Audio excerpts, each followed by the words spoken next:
Assalamualaikum warahmatullahi wabarakatuh.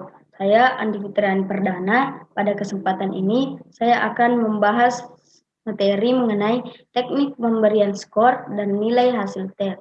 Yang pertama yaitu teknik pemberian skor.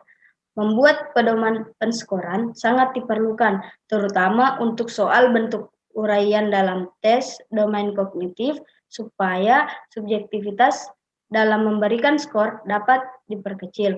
Pedoman menyusun skor juga sangat penting ketika kita melakukan tes domain afektif dan psikomotor peserta didik, karena sejak tes belum dimulai, kita harus dapat menentukan ukuran-ukuran sikap dan pilihan tindakan dari peserta didik dalam menguasai kompetensi yang dipersyaratkan.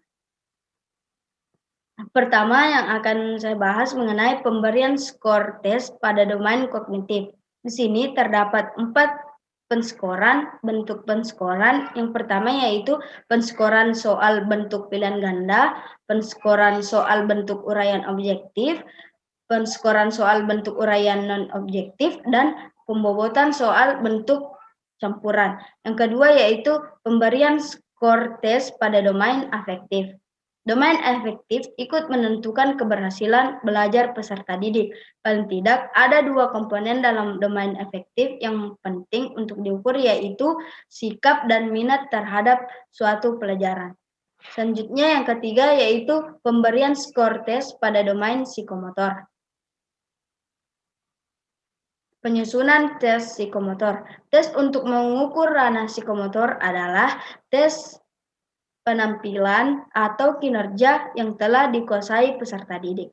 Selanjutnya mengenai mengubah skor dengan penilaian acuan patokan. Di sini terdapat konsep pendekatan penilaian.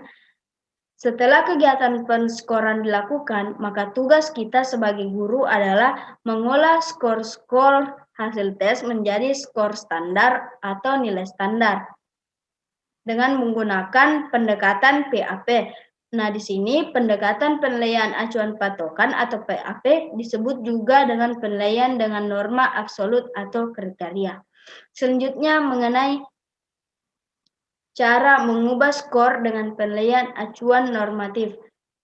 Di sini terdapat konsep pendekatan PAN. Sebagai pendekatan PAN dapat digunakan pada perangkat tes terstandar maupun tidak terstandar.